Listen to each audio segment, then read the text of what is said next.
Hey y'all, it's Michael and it's day 4 of VLOGTEMBER.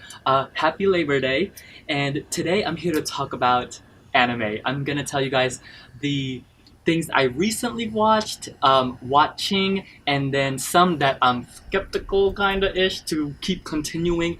But if you can convince me, then go ahead. Yeah, I changed my hair. I'm going for a silver slash gray-ish, and so this is the first step, and then hopefully soon I'll be able to go one step closer to becoming a K-pop star. So that is the goal. First, I want to talk about one of my favorites that I saw last season that I think it is spectacular. Not even just an anime supposed to do, but just what great storytelling, character development, plotting can do when it's given to the right people, and that's Sugugekere as the Moon So Beautiful. This is a love story between Kotaro and Akane. They're in middle school and they're trying to figure out basically about life and about falling for one another.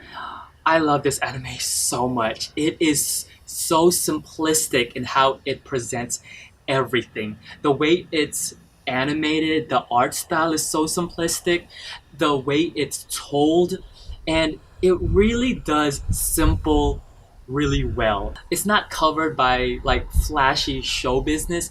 This anime is literally about these two people. They're developed so well. They seem so, not even like realistic in the sense that they're so real, but they feel so authentic in the sense that their choices that they make, as a viewer, you understand why they do it. One of our main characters, Kataru, he is an inspiring author. He wants to actually write literature. One of the things that I love also about this anime is that one of his inspiration is the Sai. He's a famous Japanese author. I would say maybe like modern classics in that sense. Each episode is actually named after a Japanese novel or some sort of work. It's amazing on how one level is just a fanboy watching this. You're like rooting for these two characters to get along, but it has this deep layer. Like one of the episodes is called Vida Sexualis, and I looked it up. I was like, that sounds interesting. And so it was I forgot the author, but it's actually was a novel that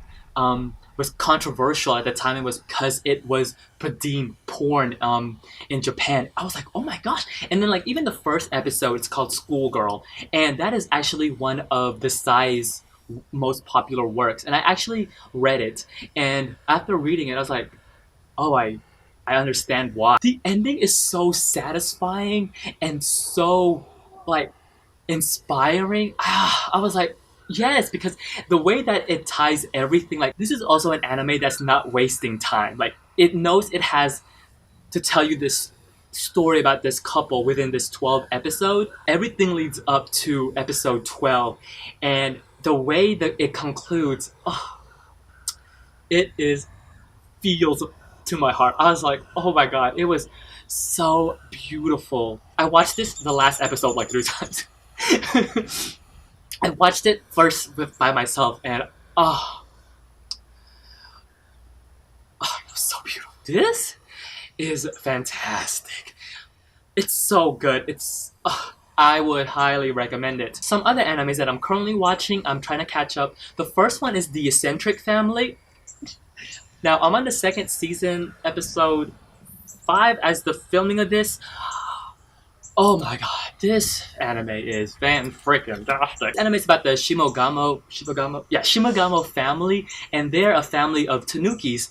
Tanukis are like raccoon dogs. If you're not familiar with that, if you've ever played Super Mario Brothers, you know when he gets the power up of the leaf, he has that tail. That's basically a tanuki. Tanukis can have the ability to like transform into things, and this is basically about this family. We mainly follow Yasaburo, who's the 3rd son in the family.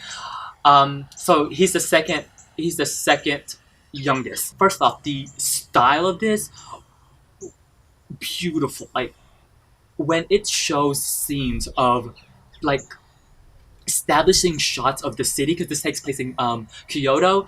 When it does those establishing shots, you can literally pause it, print it out and you can make a beautiful poster. It is, I find myself not even paying attention to the subtitles. I'm just like trying to look at everything because it is drawn beautifully. It is beautifully, the animation too. Oh, aesthetically, this anime is beautiful. Like, oh, it is a beautifully drawn. Everything about it aesthetically is beautiful, but also the storytelling is fan freaking tastic because it's really nice how it eases the viewer into this world that it's creating, and it feels so believable and authentic. Like, so the first 6 episodes, it really does a good job of establishing characters and world building. As on the surface, all of this thing about like transforming, and it is funny too. It's hilarious. It has really funny moments, and the translation, the subtitles,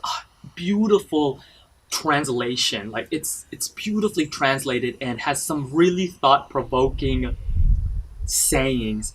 But underneath all of that, the first season in particular is really about a family dealing with grief because they lost their dad. Their dad got boiled in like a tanuki pot because of a plot line. They're dealing with the aftermath of what a family goes through after someone so important and so integral to their family um, goes away. And it really hit home for me personally on a personal level. And the way that it portrays this grief and how each character really handles it. Oh, it's so good. And then season 2, so far I don't know where it's heading, but the new characters that it introduces and the subplots that it's talking about, it's so intriguing. I'm all in. I understand why people love this anime. It's so good. Okay, another one that I'm trying to catch up to is Sakura Quest. Now, the reason why I didn't watch this when it first appeared because of the name. Like, Sakura Quest is one of the most to me anyways, it seemed like a really basic title. And I was like, oh, Sakura Quest. But then when you look at the ratings for this show, it's really high. And it's really good. And I think the most scariest part about this show is how relatable it is. Like, really, really relatable. This anime is about a group of girls. Follow our main character. She lives in Tokyo. She is fresh out of college. She's trying to find a job. Right there, relatable. So she's finished, she's done with college, she's trying to find a job, and she can't seem to find any at all. Again, relatable. So real. It's so real. And then she finds, basically, long story short, because I just started it, she finds a job at this country town. That is one of my favorite tropes. I love the trope of a city person going to the country. It's one of those anime tropes. Whenever I see it, I fall in love with it. That's probably why I love Wolf Children so much. I was like, oh my god, I love this. Or like My Neighbor Totoro. And each of the characters that we're following, basically they are like down and out. Like, we have an actress who hasn't been in anything significant in a while. I'm really enjoying it. And then the other anime that I'm really enjoying right now, which I was like, oh god, this sounds so stupid, but it is so good, and that's Faster Finger First. This is a perfect example of why animes are freaking great, because the way that this anime is designed, like, it makes the subject, which is quiz bowls essentially, so interesting. This is about a middle schooler, Koshiyama, who decides to join the quiz bowl in his new school that he transfers to. The way that it presents how Koshiyama thinks, like the way that he thinks as a viewer, we really understand how he's thinking. So when he gets a correct answer and the way he processes the questions, it's really understandable. And I also really enjoy how each episode they change the format of the normal quiz, the normal format of how they compete. And I was like, oh my god, this is so good. It's so it's also really it gets me hyped because you really want this team who just started their quiz bowl in their school to really win against these other hot shots. I'm really enjoying it. It is one of those animes that really surprised me. All right, the last few animes I'm going to talk about, the last three, are the ones that I am continuously watching, but I'm like not really that hyped up about it. I think I'll have to watch more to see how I feel about them. One is Classroom of the Elite, and I put this on here because I stopped on episode 2, and two of my cousins kept telling me, keep going because it gets really good. And after episode 2, I was just like, but they said episode 3 is like where it gets really good. So if you went further into this anime, let me know. I would love to hear your thoughts about it. The other one that is kind of like disappointing at this point is Clean Freak Aoyama-kan. This started off so promising because it was just like so cool in the beginning, but now it's kind of like, where is this anime going? And that's what I really question as the further I go into this. And I was just like I don't know. If more people can convince me, I'm still gonna watch it. But I don't know, something about it. It's just like it's almost similar to Haven't You Heard Sakamoto-san? I think that's, yeah. Haven't You Heard Sakamoto-san? It's similar to that, but I felt as though Sakamoto-san really embraced in its bizarreness and weirdness. So all the episodes are just so weird. Here it's like I don't know. I don't know about Clean Freak Aoyama-kan, but I'm still gonna watch it, but I'm not really hyped up about it. The other one is Convenience Store Boyfriends. That's another one that I'm currently watching, and that one it's pretty good. It's beautifully drawn, beautifully.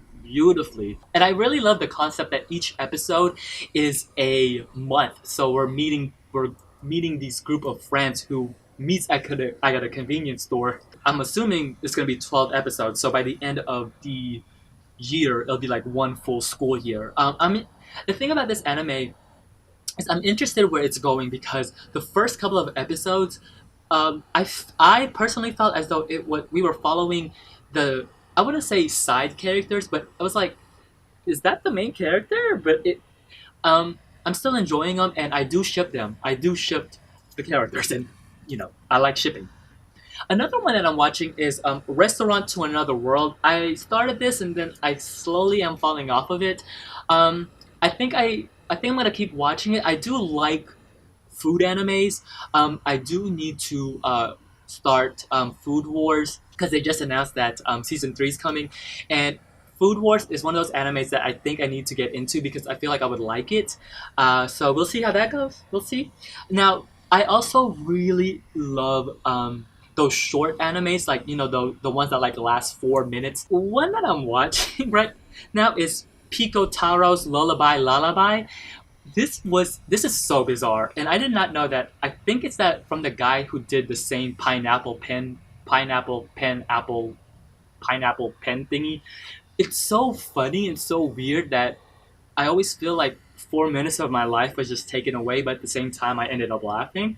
So yeah. The other one that I am loving so much, Yamashibai Japanese Ghost Stories. Oh my gosh. So these are 4-minute stories of like Japanese ghost stories and like myths and urban legends. I knew I loved this anime when the 3rd season happened. So something happens in the 3rd season and shook. I'm on season 4 right now. But the 3rd season, amazing storytelling. Like when I tell you the season finale of that, because I kept watching, I was watching it, like I was almost binge watching it. And then when the 3rd season come around, I was like, oh, it's different. And then the ending of the 3rd season, I was like, like it blew my mind. I was like 4 minutes and I was like, wow. And some of those short stories, that's what I also want to talk about too, because perfect example of how to tell a short story within a certain amount of time but still have really good substance. I really love this anime, and I'm really loving all the creepy, scary monster stuff about it. The other one that I want to talk about last, and I'm really enjoying, and I'm gonna end it here because this video is already long, and that's Michiko and Hutchins. So this anime is so different. I have never seen an anime like this. It is so cool. Like, it is oozing with cool. It takes place in a Brazil-like country. I heard of this because when we went to go to the anime Crunchyroll anime movie night for the Ancient Magus' Bride. I will have a video on that soon. The Children of the Ether, they did like a whole featurette about that. One of the creators was like Michiko and Hutchins, is one of the animes that was like really inspiring for me. He said he really loved it because it has its own style. This is also one of those animes that have people of color at all, like at all, and they're actually the main characters, which you don't see a lot of in animes. And I just got to like the episode. I don't want to spoil it, but with the ballerine, with the woman who works at the